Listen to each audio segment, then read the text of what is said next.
उज्जैन, देवास, इंदौर, रतलाम, झाबुआ, धार, अलीराजपुर, बड़वानी, खरगोन में red alert जारी किया गया। भोपाल, विदिशा, रायसेन, शिवपुरी में भी तेज बारिश होने के आसार। सागर, नर्मदापुरम, पचमढ़ी, बैतूल, मंडला में भी अलर्ट जारी किया गया है। बड़ी जानकारी है, जहां मध्य प्रदेश में जोरदार बारिश का अलर्ट। एमपी के 9 जिलों में बारिश का रेड अलर्ट जारी हुआ है। उज्जैन, देवास, इंदौर, रतलाम, झाबुआ, धार, अलीराजपुर, बड़वानी, खरगोन में रेड अलर्ट जारी किया गया।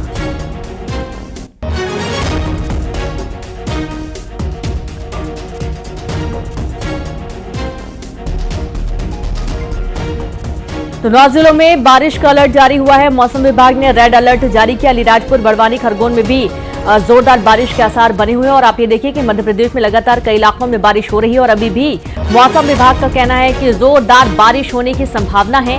9 जिलों में बारिश का अलर्ट भी जारी कर दिया गया।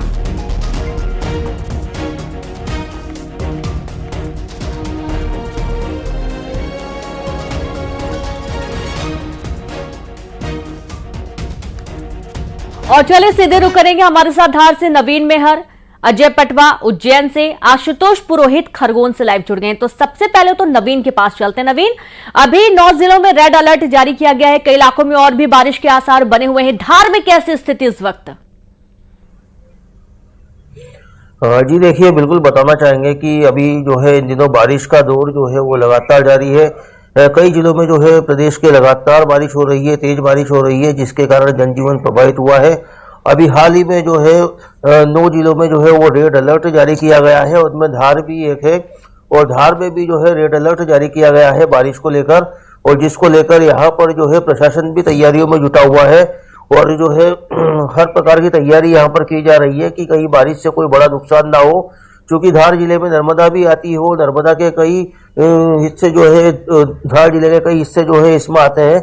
और इस कारण से जो है अभी जो है बहुत तेज बारिश हो रही है प्रदेश के कई हिस्सों में, जिस कारण से जो नर्मदा का जलस्तर जो है वो बढ़ा है। इसी कारण जो है नर्मदा किनारे के क्षेत्रों में इन गांवों में जो है प्रशासन द्वारा रेड अलर्ट भी जारी किया गया है। और प्रशासन द्वारा यह सभी को सूचित किया जा रहा है कि आसपास के किनारे के लोग जो है सतर्क रहे और पानी के किनारों में न जाए। साथ ही एसडीआरएफ, एनडीआरएफ की टीमें भी नर्मदा के किनारों में जो है सतर्क है और जो है उन्हें तैनात किया गया है। तो कुल मिला के जो है बारिश को लेकर जो रेड अलर्ट जो है जारी हुआ है, उसको लेकर जो है जिला प्रशासन जो है काफी सतर्क बना हुआ है। और बारिश से अप्रिय स्थिति होने वाली है, जो जिसके कारण से जो है निपटने की तैयारी की जा रही है। जी बिल्कुल। और उज्जैन का रुख करते हैं। अजय, अभी भी हम देख पा रहे थे कि सारा जो इलाका है वो जलमग्न हो चुका है, सारे घाट भर चुके हैं, नदियां उफान पर हैं और अभी और बारिश का अनुमान मौसम विभाग जता रहा है। जी देखिए, पिछले 24 घंटे की बात की जाए तो 24 घंटे में उज्जैन जिले में जो है औसत 14.1 मिमी जो है वर्षा दर्ज की गई है। इसी के साथ अभी भी बारिश का दौर जारी है, क्योंकि आप मेरे पीछे देख सकते हैं, इस वक्त अभी बारिश जारी है। और ऐसे में बारिश का दौर जारी रहा तो जो है जल की जो समस्या जो लोगों को जूझना पड़ रहा था उससे जूझना नहीं पड़ेगा, क्योंकि जल पूर्ति भी हो सकती है। ऐसे में जो माना जा रहा है कि क्षिप्रा नदी का जल स्तर जो बढ़ा था, क्योंकि इंदौर में जसवंत सागर के जो गेट खोले गए थे, इसके बाद क्षिप्रा का जल स्तर बढ़ गया था। लेकिन अब क्षिप्रा का जल स्तर जो है धीरे धीरे सामान्य होता जा रहा है। और इसी के साथ गंभीर का भी जल स्तर जो है लगातार बढ़ रहा है, क्योंकि धीरे धीरे आसपास के क्षेत्रों में जो बारिश हो रही है, बारिश के कारण जो है जो उज्जैन शहर की जो पूर्ति करता था पानी की, गंभीर डैम, उसकी भी जो है पूर्ति धीरे धीरे बढ़ती जा रही है। क्योंकि यदि गंभीर डैम खाली रहता है तो उज्जैन की शहर की जनता को जल संकट के सामना भी करना पड़ सकता है। क्योंकि ऐसे में अभी तक जो है 700 से अधिक जो है एफसीएफ से पानी गंभीर डैम में आया है, क्योंकि 2250 एफसीएफ से पानी उज्जैन शहर को लगता है। तो ऐसे में देखना ये होगा कि यदि ऐसे ही बारिश का दौर जारी रहा तो उज्जैन शहर की जो समस्या है वो भी कम हो जाएगी। लेकिन अभी मौसम विभाग की माने तो रेड अलर्ट जारी किया हुआ है और लगातार बारिश का दौर जारी है, और आने वाले समय में भी ऐसे ही देखने को मिलेगा। जी बिल्कुल। और आशुतोष के पास चलते हैं, खरगोन से जुड़ गए। आशुतोष, खरगोन में कैसी स्थितियां हैं? बारिश लगातार हो रही है, अभी क्या हालात हैं? रीनू, मैं आपको बताना चाहूंगा, खरगोन जिले में भी रुक रुक के बारिश हो रही है। अब तक की बात की जाए तो पिछले 24 घंटे में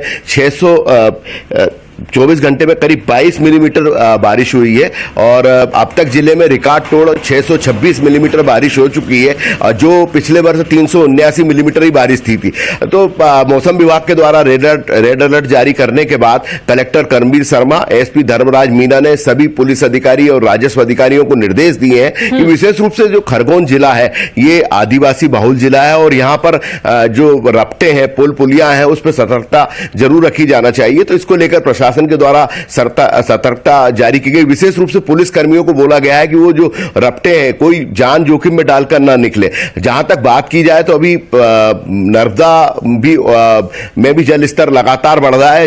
नर्मदा की सहायक नदी जो विशेष रूप से खरगोन की जीवनदायिनी कहा जाती कुंदा नदी, इस कुंदा नदी का भी जल स्तर बढ़ा है और जो देदला देवड़ा बांध है उसका भी जो पानी वाटर लेवल बढ़ा है, जो यहां खरगोन के लिए अच्छी खबर है। साथ ही जो झिरनिया बीकनगांव बेल्ट की अपरवेदा जो नदी है उसमें रात में 8 बजे से 2 बजे तक 317 मीटर के आसपास पानी हो जाने से पानी छोड़ा गया था, जो खतरे के निशान थे। हालांकि अभी किसी प्रकार की कोई जनहानि नहीं, मतलब कोई सूचना नहीं है, लेकिन लोगों को ये अपील की जा रही है प्रशासन के द्वारा विशेष रूप से कि जो नदी के किनारे है मुनादी कराई जा रही है कि वो जब बारिश हो तो वो घरों से ना निकले और घर में ही रहे। रीनू जी बिल्कुल, बहुत शुक्रिया आप सभी का तमाम जानकारी साझा करने के लिए। और इस तरीके से लगातार बारिश के आसार सभी इलाकों में बने हैं।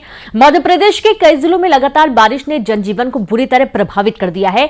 नदी नाले उफान पर हैं, तो मौसम विभाग ने 30 जिलों में भारी बारिश का अलर्ट भी जारी किया है। बारिश की वजह से प्रदेश में किस तरह के हालात हैं, इस रिपोर्ट से समझते हैं।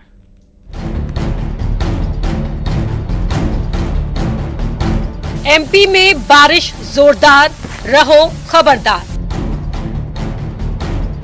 शहर शहर मूसलाधार, इंदौर में घंटों रहा जाम। नदियों में उफान, जीवन बेहाल।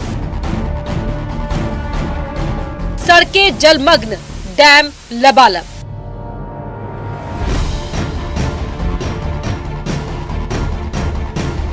मध्य प्रदेश में मॉनसून एक बार फिर मेहरबान हुआ है, लेकिन ये मेहरबानी लोगों के लिए मुसीबत बन गई है। यकीन ना हो तो इन तस्वीरों को देखिए। तस्वीरें इंदौर की हैं। कुछ घंटों की बारिश के बाद शहर के ये हालात बन गए। सड़कें समंदर बन गई और पार्किंग लॉट तालाब बन गया। जहां देखो वहां पानी। हालात ये हो गए कि विजयनगर थाना कम, तालाब ज्यादा दिखने लगा। पुलिसकर्मी थाने में रिकॉर्ड को सेव करते नजर आए। वहीं सड़कों पर गाड़ियों की जो कतार लगनी शुरू हुई वो देर रात तक ऐसी ही बनी रही। घंटों जाम में फंसे लोग परेशान होते रहे। गाड़ियों की रफ्तार पर बारिश ने घंटों ब्रेक लगा दिया। बारिश इतनी ज्यादा हुई थी कि रात 9 बजे यशवंत सागर डैम के गेट को खोला गया। उधर मौसम विभाग ने 30 जिलों में भारी बारिश का अलर्ट जारी कर दिया है। इंदौर, उज्जैन संभाग में भारी बारिश का अनुमान है। भदभदा, केरवा डैम के गेट रात में खोल दिए गए। वहीं इस सीजन में ये तीसरा मौका है जब भदभदा डैम के गेट खोलने की नौबत आई है। राजधानी भोपाल में कल हुई तेज बारिश के बाद बड़ा तालाब लबालब हो गया, जिसके चलते भदभदा के गेट एक बार फिर से खोलने पड़े हैं। देख सकते हैं आप तस्वीरों में तो 2 गेट जो है यहाँ पर खोले गए हैं। 7 गोताखोर यहाँ पर तैनात है, जगह जगह पॉइंटों पर खड़े हैं, जो कि पब्लिक कोई लापरवाही न करे जिससे कि कोई दुर्घटना घटित हो, और बस इसलिए गोताखोरों को यहाँ पे लगाया है। बाकी जो है पानी का लेवल काफ़ी बढ़ा हुआ है, जिस वजह से रात भर से ये 2 गेट खोले गए हैं भदभदे के, और अब आशंका ऐसे लग रहा है कि कलियासोत के भी गेट खोले जाएंगे। महाकाल की नगरी उज्जैन में बारिश ने जनजीवन को बुरी तरह प्रभावित किया। जसवंत सागर डैम ज्यादा पानी आने के बाद डैम के गेट को खोल दिया गया। इसके बाद शिप्रा नदी में मानो उफान आ गया। नदी के किनारे के घाट डूब गए, वहीं घाट पर बने मंदिर भी डूब गए। उधर शहडोल में 24 घंटे की बारिश का अलर्ट है। यहाँ भी पिछले 10 घंटे से रुक रुक कर बारिश हो रही है। बारिश की वजह से मुरना नदी का जलस्तर खतरनाक स्तर पर पहुँच गया है।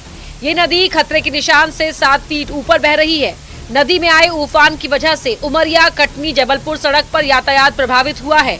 वहीं शहडोल रेलवे स्टेशन पर रेल की पटरियां पानी में डूब गई, जिसकी वजह से कई ट्रेनों का परिचालन प्रभावित हुआ है। कई इलाकों में बारिश का पानी लोगों के घरों में घुस गया। भारी बारिश के चलते स्कूलों में अवकाश घोषित कर दिया गया है। राज्यपाल मंगूभाई पटेल का शहडोल के कोटमा गांव में कार्यक्रम था, जिसे फिलहाल निरस्त कर दिया गया है। शाजापुर जिले में सुबह से बारिश का दौर जारी है। बारिश के चलते काली सिंध, लखुंदर और चीलर नदी के जलस्तर में तेजी से बढ़ोतरी हो रही है। भारी बारिश के चलते ग्रामीण इलाकों में आवागमन प्रभावित हो रहा है। वहीं मौसम विभाग ने जिले में ऑरेंज अलर्ट जारी किया है। सुबह से बारिश का दौर जारी है। मौसम विभाग ने शाजापुर जिले के लिए ऑरेंज अलर्ट जताया। उसके बाद आप देख सकते हैं यहाँ पर इस समय बारिश चल रही है। लगातार बारिश के चलते यहाँ पर इस तरीके के जल जमाव के हालात है। सड़कों पर लोग निकल रहे हैं। सुबह जिन लोगों को स्कूल जाना था वो इस तरीके से छाते और रेनकोट के सहारे स्कूल पहुँच रहे। जिन लोगों को दफ्तर पहुँचना उनके लिए भी ये बारिश थोड़ी सी परेशानी भरी है। बारिश के चलते जिले के जो तमाम नदी नाले हैं उनके जलस्तर में तेजी से बढ़ोतरी भी हुई है। बुरहानपुर के हालात भी बारिश ने बिगाड़ दिए। यहाँ लगातार दूसरे दिन मूसलाधार बारिश हो रही है। शहर के हर हिस्से में पानी ही पानी नजर आ रहा है। अभी यहाँ मंडी लगी थी तो यहाँ सब्जियाँ रखी थी, उसके चारों में सारा पानी आ गया था लोड ना बनने के कारण। बस यहाँ पे बारिश के हालात ऐसे है कि जब पानी आता है तो नालियाँ पूरी चौकअप हो जाती है, जिससे पूरे सड़कों पे पानी आ जाता है। यहाँ कोई ध्यान नहीं दे पा रहा है और न ही काम करवा रहा है। वहीं के हरदा ग्रामीण इलाकों में बारिश की वजह से नदी नाले उफान पर हैं। माचक नदी के उफान पर होने से स्टेट हाईवे हरदा खंडवा मार्ग बंद हो गया है। मादला गांव के पास पुल के ऊपर से पानी बह रहा है। उधर आगरमालवा जिले में भी बारिश का दौर जारी है। जिले के नलखेड़ा में तेज बारिश के चलते नदी नाले उफान पर हैं। उफान पर आए बरसाती नाले से प्रसिद्ध मां बगलामुखी मंदिर का मुख्य मार्ग बंद हो गया, जिसके चलते श्रद्धालुओं को भारी परेशानियों का सामना करना पड़ रहा है। बारिश को लेकर मौसम विभाग ने अलर्ट जारी किया है। ऐसे में किसी राहत की उम्मीद नहीं है, लिहाजा लोगों को सावधान रहने की जरूरत है। Bureau report, news 18। केंद्रीय गृह मंत्री अमित शाह के छत्तीसगढ़ दौरे का आज तीसरा दिन है। अमित शाह आज एनसीबी ऑफिस का उद्घाटन करेंगे। सहकारिता विभाग की अहम बैठक में भी शामिल होंगे अमित शाह। तो ये बड़ी खबर आपको दे रहे हैं, जहां पर आज केंद्रीय गृह मंत्री के छत्तीसगढ़ के दौरे का तीसरा दिन है और आज कुछ प्रमुख बैठकें वे लेने वाले हैं। आज शाह एनसीबी ऑफिस का उद्घाटन करेंगे, साथ ही सहकारिता विभाग की अहम बैठक में शामिल होंगे अमित शाह।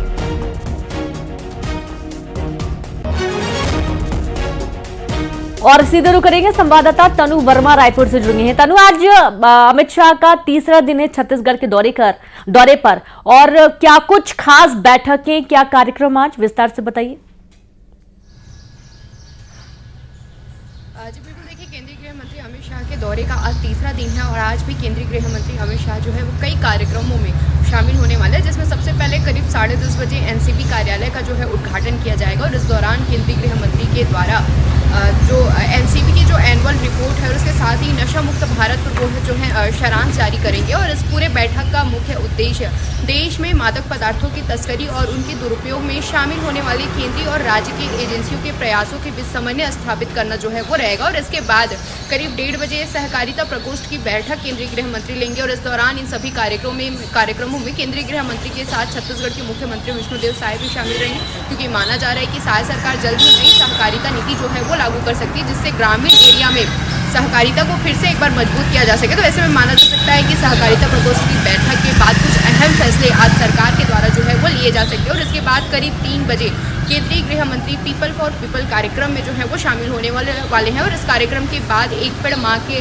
नाम कार्यक्रम का आयोजन किया जाना है। और इसके बाद राजधानी रायपुर के अलग अलग जगहों पर स्मार्ट सिटी के कार्यक्रमों का जो लोकार्पण है वो केंद्रीय गृह मंत्री करने वाले। तो इस तरह के तमाम कार्यक्रम हैं जिस पर आज केंद्रीय गृह मंत्री जो है वो शामिल होंगे। संगठन की भी कुछ महत्वपूर्ण बैठकें आज जो है वो हो सकती है और इन सभी कार्यक्रमों में शामिल होने के बाद केंद्रीय गृह मंत्री करीब 3:45 पर राजधानी रायपुर के एयरपोर्ट से दिल्ली के लिए जो है वो रवाना होंगे। और लगातार आज केंद्रीय गृह मंत्री जो है 3 दिवसीय दौरे पर छत्तीसगढ़ पहुंचे थे और आज इनका तीसरा दिन है। और लगातार जब वो दौरे पर छत्तीसगढ़ पहुंचे तो बैठकों का दौर जो है वो देखने को मिला, जिसके बाद आज भी कई कार्यक्रम जो है आयोजित किए गए हैं। जी बिल्कुल, बहुत शुक्रिया आपका तनु तमाम जानकारी के लिए। और इस तरीके से कई कार्यक्रम हैं जहां पर एनसीबी की सहकारिता विभाग की आज शुभारंभ भी करने वाले हैं और इस तरीके से आज कुछ प्रमुख बैठकें भी केंद्रीय गृह मंत्री करने वाले हैं। तो केंद्रीय गृह मंत्री अमित शाह ने मार्च 2026 तक देश से नक्सलवाद को खत्म करने की बात कही। रायपुर में वामपंथी उग्रवाद पर उन्होंने समीक्षा की और इसके साथ ही उन्होंने कहा कि अब समय आ गया है कि वामपंथी उग्रवाद की समस्या पर एक मजबूत रणनीति के साथ अंतिम प्रहार किया जाए। उन्होंने कहा कि वामपंथी उग्रवाद का सफाया करेंगे।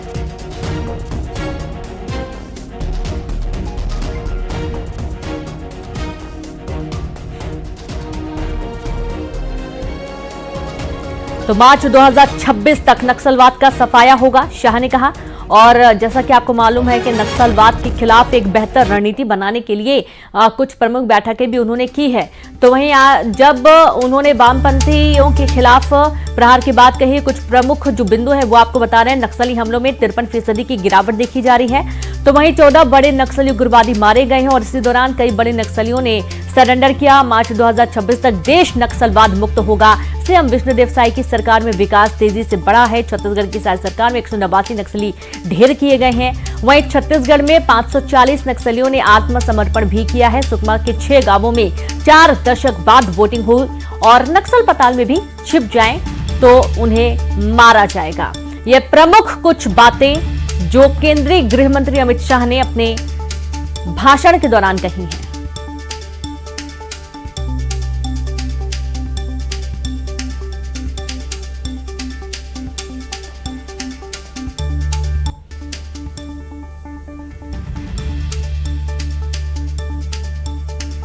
मैं मानता हूं मित्रों कि अब समय आ गया है कि वामपंथी उग्रवाद की समस्या पर एक मजबूत रणनीति के साथ, रूथलेस रणनीति के साथ अंतिम प्रहार किया जाए।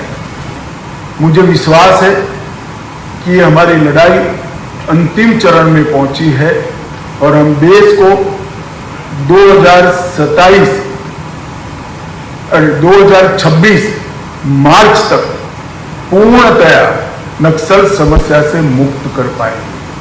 कई अचीवमेंट हुए। 2022 में एक साल ऐसा आया कि जिसमें 4 दशक में पहली बार मृत्यु की संख्या 100 से नीचे गई। 2014 से 24 तक सबसे कम वामपंथी उग्रवादियों द्वारा की गई घटनाएं दर्ज की गई। टॉप 14 नक्सली लीडर्स को न्यूट्रलाइज किया गया है। 2004 से 14 तक 16,463 घटनाएं हुई थी और 14 से 24 तक 7,744 हुई है। तो 53% घटनाओं की कमी आई। छत्तीसगढ़ में नई सरकार आने के बाद मैं मुख्यमंत्री जी, उप मुख्यमंत्री और गृह मंत्री को हृदयपूर्वक बधाई देना चाहता हूं कि इन्होंने बड़ी शिद्दत से दोनों मोर्चों में बहुत अच्छा काम किया है। 179 वामपंथी उग्रवादियों को न्यूट्रलाइज करने का काम 1 अगस्त महीने तक हुआ है। 559 लोगों को गिरफ्तार किया गया।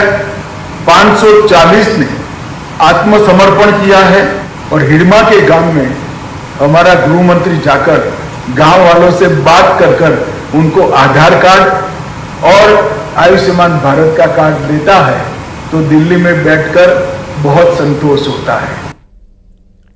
खबर भोपाल से, जहां शिवराज के गढ़ पर कांग्रेस की नजर। आज बुधनी के शाहगंज पहुंचेंगे जीतू पटवारी। बुधनी उपचुनाव में ताकत झोंकेंगे कांग्रेस नेता। अमरवाड़ा में हारने के बाद बुधनी पर फोकस होगा। कई विधायक और पूर्व मंत्रियों को जिम्मेदारी दी गई है। माइक्रो मैनेजमेंट के जरिए बुधनी जीतने पर जोर दिया जा रहा है। आप ये देखें कि बुधनी सीट जो खाली हुई है, दरअसल ये बीजेपी का गढ़ है और यहां पर लगातार शिवराज सिंह चौहान जीत हासिल करते आए थे, लेकिन इस बार अब वे केंद्रीय कैबिनेट में शामिल हो चुके हैं और इसके बाद से ये सीट खाली हो गई है।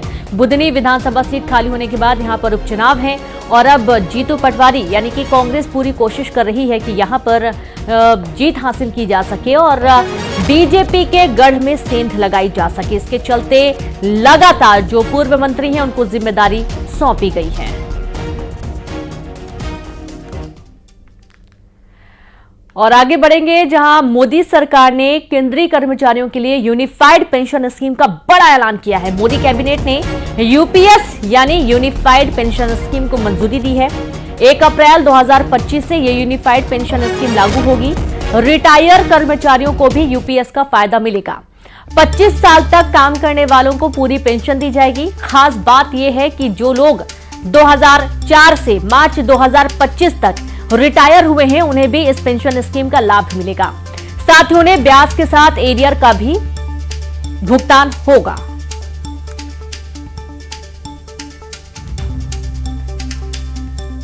आज यूनिफाइड पेंशन स्कीम अप्रूव हुई है। ये स्कीम केंद्र सरकार के करीब 23 लाख कर्मचारी, करीब 23 लाख एम्प्लॉइज हैं, उनको इसका बेनिफिट मिलेगा। ऑप्शन रहेगा, कोई अगर एनपीएस में रहना चाहे तो एनपीएस में रह सकता है, यूपीएस में ऑप्ट करना चाहे which is naturally a very attractive scheme तो उसमें ऑप्ट कर सकता है।